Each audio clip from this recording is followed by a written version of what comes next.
All right, the upcoming midterm elections in the United States are turning out to be a high-stakes race, not only for diplomatic ramifications, but also for domestic issues and influence.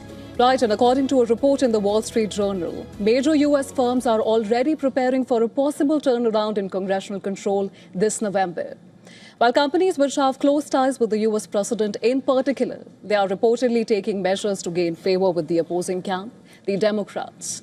And the steps come amid a possible chance that the blue camp may flip the House of Representatives and claim majority, which the Republicans currently control. Several companies which donated vast sums of money to Trump's projects are now preparing for possible congressional and even potential criminal investigations. So how are these companies trying to wade through this uncertain political landscape? Well, the report says that major corporate organizations are trying to balance out the money given to the red camp by now donating millions to Democrat lawmakers ahead of the midterms. Executives and board members from some large public companies across sectors are reportedly discussing how to stay out of Democratic crosshairs and how to stay as neutral as possible to evade formal subpoenas and investigations if the House flips in the next 3 months. Well, the change in strategy also comes amid statements from House Minority Leader Hakeem Jeffries, who said that the Democrat Party is focused on affordability as well as holding companies accountable. Jeffries is likely to become the House Speaker in the scenario that the Democrats do cross the simple majority mark. This is what the existing makeup of the Congressional House looks like. Out of a total of 435 seats, Republicans currently have 219, while Democrats represent 212 of the seats. The halfway mark is at 218, and this is where it gets interesting. There are currently 4 vacant seats in the House, and these seats are only filled by a special election or the next approaching election cycle. The 4 vacancies are from the following parts of America: 14th District of California, 23rd District of Texas, 20th District of Florida, and 13th District of Georgia. The midterms are turning out to be a high-stakes battle for all stakeholders, but more so for the incumbent president and his Republican Party. Especially if popularity polls are anything to go by, the past few polls have shown a steady decline in Trump's popularity overall. But the biggest trigger has been voters' unhappiness with the dragged Iran war and Trump's handling of the economy. It appears that companies who contributed in millions to the president's legacy projects, they are also looking at the numbers and how they stack up in popularity polls. And hence the decision to regroup and strategize on a potential change in power structure at the Capitol Hill. Which leads us to the question, will their early outreach to the Democrats help evade scrutiny?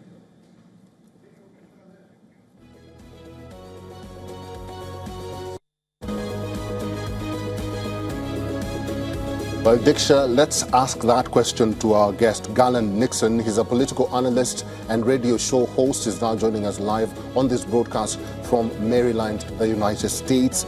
Mr. Garland, thank you very much for your time and welcome to the program. I just want to know from you, corporate America has woken up. It has seen the light.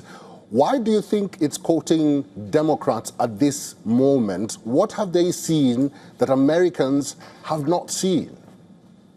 Well, I think basically what we're seeing is that corporate America is seeing politics, viewing politics as an investment. I think they made an investment in President Trump's presidency because he was extremely popular. He ran on an extremely popular platform of, anti-war and pro-investment into American economics.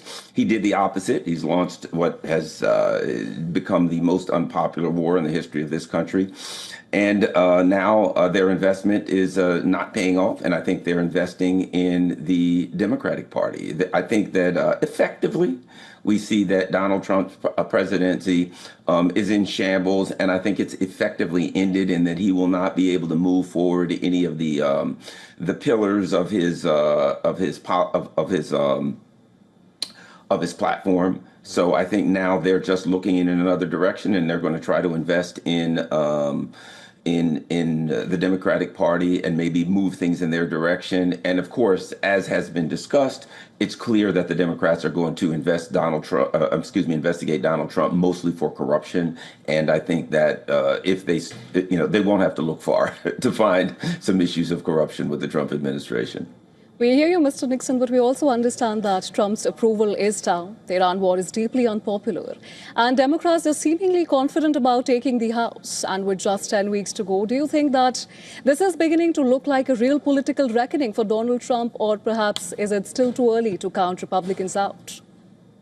Well, it's still too early to count Republicans out, but in my opinion, things will probably get worse for Republicans before they get better because we are running short on our strategic oil reserve and the cost of energy is likely to increase. And the economic woes are likely to get worse before between now and the midterms. And I think that things are looking bad for the Republican Party, but it's going to get worse. Keep in mind that people are very upset right now. People are looking towards third parties. People are looking towards independents. They were quite unhappy with the Biden administration. That's how Donald Trump won.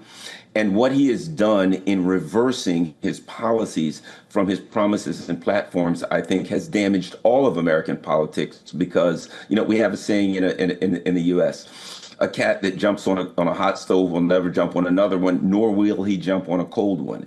And I think people now are afraid, upset, and seriously not trusting the political system. But Donald Trump's and the Republican Party are going to pay a very, very high price for his political decisions over the first 2 years. We hear you, Mr. Nixon, but of course we'll have to wait and see what the midterms bring. But for now, thank you so much for joining us on the show and sharing your perspective with us and our viewers. Thank you very much.